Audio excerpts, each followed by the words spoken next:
The conquest began with the Israelites crossing the Jordan River. Joshua sent men to spy out the massively walled city of Jericho, and there they met a harlot named Rahab, who reported that all in the land had heard what God had done for the Israelites, and they were terrified. Rahab hid the spies and aided their escape to the mountains. What evidence do you see matching the conquest of Jericho? First of all, we're told that Jericho was fortified. When the archaeologists dug the city, particularly Kathleen Kenyon, when she did her work in the 50s, discovered that the tell that the city's built on was surrounded by a great earthen rampart.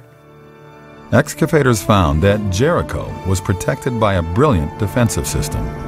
At its base was a stone retaining wall more than 15 feet high, with a defensive extension wall of mud bricks rising higher still. Beyond this was the rampart, a steep slope covered with a slick surface of white plaster, where attackers would have been exposed to arrows and slingstones from above. At the top of this rampart was the main city wall, also made of mud brick, this one more than 25 feet high and 10 feet thick. Imagine the dread and the desperate panic of the people of Jericho. Day after day for 6 days, the people of Israel are walking around their city with the Ark of the Covenant and the sounding of ram's horns. Then on the seventh day, they encircle the city 7 times, and the priests give a long blast on their horns. The people let loose with a mighty shout. The walls come tumbling down,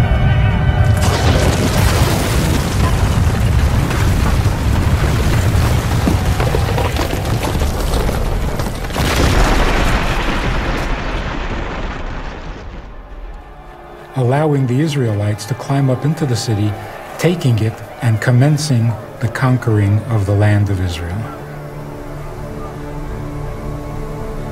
Well, when the city met its end, these mud brick walls collapsed, and they actually fell down to the base of the stone retaining wall. Kenyon describes it very clearly and in detail in her excavation report. And then we're told they set the city on fire.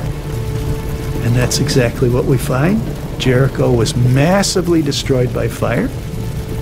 Kenyon said it was very clear that within the city, the walls of the buildings had fallen as well. And she says that the walls fell before the fire. And so we have the sequence that we read in the Bible. First, the fallen walls, and then the city being set on fire by the Israelites. Within the city, a very unique discovery was made. Both Garstang and Kenyon found in the houses that they excavated many jars full of grain that were stored there. The store jars in the city were pretty full. That suggests the harvest had only recently been gathered in. The details in the biblical account point to an event that happened sometime in the spring, and down there in the Jordan Valley, spring is when the harvest is gathered in, the grain harvest. When the Israelites crossed the Jordan, the first thing they did was celebrate Passover.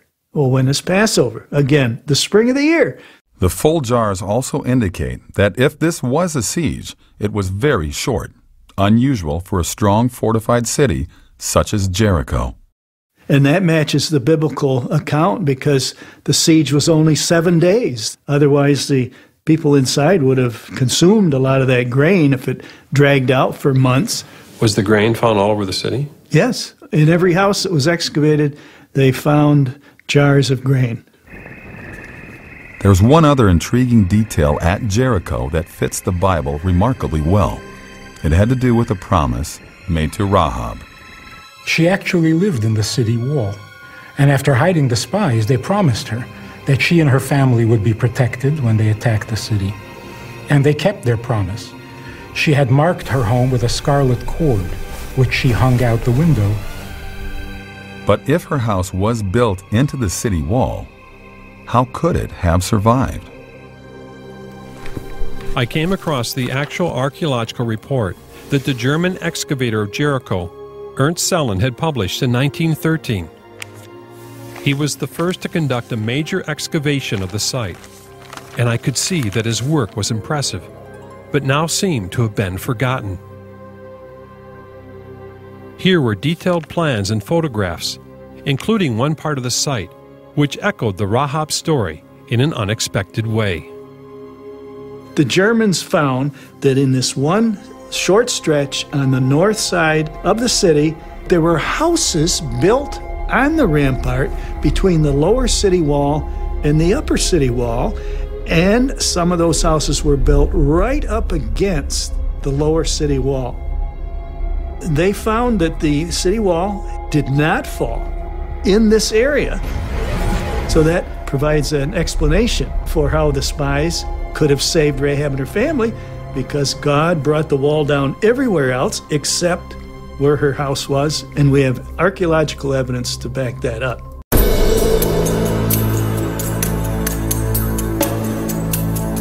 Archaeologists have uncovered a city with high fortification walls that fell down, evidence that the city was intentionally burned after the collapse. Storage jars filled with charred grain, evidence of a short siege in springtime, and a section of houses within the wall, miraculously preserved, just as in the biblical account.